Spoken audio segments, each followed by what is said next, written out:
কিছু কিছু যারা চার্জ দেয় তাদের কিন্তু অবৈধ লাইন আছে। এই চার্জের কারণেই কিন্তু আমাদের লোডশেডিংটা বেড়ে যাচ্ছে। যে যারা অটো ড্রাইভার তাদের দক্ষতার যথেষ্ট পরিমাণ ঘাটতি আছে। সারা বাংলাদেশে এই ইজি বাইকের এত সংখ্যা কেন বাড়লো? তোমার অনেক অটো বাড়াইছে, যা অটোর কোনো লাইসেন্স নাই। আমরা চাই যে অবৈধ অটোগুলা বন্ধ।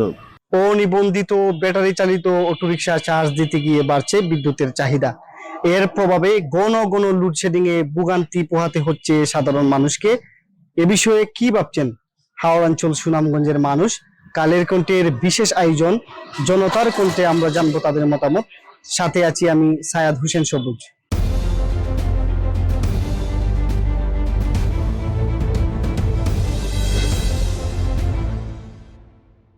একটা জেলা শহরে যতটা অটো থাকা দরকার, আমার কাছে মনে হচ্ছে সুনামগঞ্জ তার চেয়ে অনেক অনেক বেশি অটো দেখা যাচ্ছে আর কি। তাতে আসলে আমাদের দৈনন্দিন জীবনের যে কাজকর্ম বা চলাফেরায় একটা বিঘ্ন সৃষ্টি হচ্ছে। তাছাড়া অটো যারা চালায়, আমার কাছে মনে হচ্ছে যে যারা অটো ড্রাইভার তাদের দক্ষতার যথেষ্ট পরিমাণ ঘাটতি আছে, যার ফলশ্রুতিতে আসলে প্রতিদিনই কোনো না কোনো ঘটনা ঘটছে। আমার কাছে মনে হচ্ছে যে এখন এই সময় এসেছে এই অটো নিয়ে ভাবতে হবে। এভাবে যদি চলতে থাকে তাহলে এই শহরটা পুরোপুরি চলাচলের অনুপযোগী হয়ে যাবে। এমনি রাস্তাঘাট ছোটো, কন্টিনিউই আমরা দেখি যে জাম লেগে আছে। এই জামটা আসলে মূলত অটোর জন্য আর কি। অটোকে নিয়ন্ত্রণ করতে হবে। নিয়ন্ত্রণ না করলে আসলে শহরে যানজট কমবে না। যে পরিমাণ অটো দেখা যাচ্ছে সেগুলো তো অবশ্যই চার্জ লাগে। চার্জের ফলে আসলে বিদ্যুতের উপর অতিরিক্ত অনেকটা চাপ সৃষ্টি হচ্ছে, যার ফলশ্রুতিতে আসলে আমাদের লোডশেডিং লেগে আছে। এই অটোগুলো নিয়ন্ত্রণ করলে আমি আশা করি বিদ্যুতের লোডশেডিংটাও কমবে। সারা বাংলাদেশে এই ইজি বাইকের এত সংখ্যা কেন বাড়লো? এইগুলা নিয়ন্ত্রণে সরকার আরো আগে পদক্ষেপ নিতে পারত। আমরা ইজি বাইকের বিষয়গুলো দেখছি 2010 সাল থেকে 2025 সালের মধ্যে একটা বিশাল আকার ধারণ করেছে। এটার পিছনে আসলে যে একটা অর্থনৈতিক কারণ আছে এবং মানুষের যে একটা বঞ্চনা আছে, সেই বঞ্চনার একটা বহিঃপ্রকাশ হচ্ছে রাস্তায় ইজি বাইক। টানা তৃতীয়বার অর্জন করেছে দেশের সেরা সুপার ব্র্যান্ড স্বীকৃতি বসুন্ধরা টিস্যু।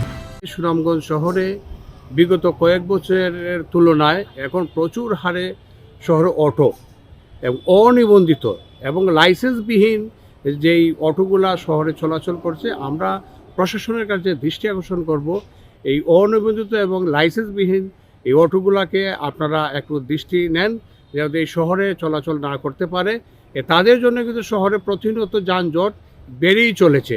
এবং আপনি একটি জিনিস লক্ষ্য করবেন, আপনি যদি অটো চালকের দিকে আপনি তাকান, না নাই ওদের লাইসেন্স এবং না নাই তাদের বয়স, যে প্রাপ্ত বয়স হবার আগেই দেখবেন একজন অটো চালক হয়ে গেছে। এইটি আসলে একটা বিরাট বড় একটা সমস্যা। প্রতিনিয়ত দুর্ঘটনা ঘটছে। যে আমাদের যে লোডশেডিং, যে লোডশেডিংয়ে এই কারণও হচ্ছে কিন্তু এই ব্যাটারি চালিত, যে প্রতিদিন তারা কিন্তু এই দিয়ে চার্জ করে। কিন্তু আপনি আরেকটা জিনিস লক্ষ্য করবেন যে এই কিছু কিছু যারা চার্জ দেয় তাদের কিন্তু অবৈধ লাইন আছে।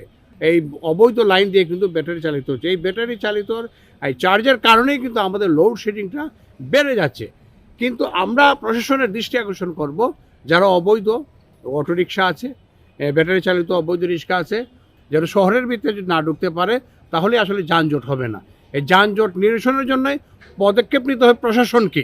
সুনামগঞ্জ শহরে ঠিক আছে, এই তোমার অনেক অটো বাড়াইছে, যা অটোর কোনো লাইসেন্স নাই, কোনো কাগজ নাই।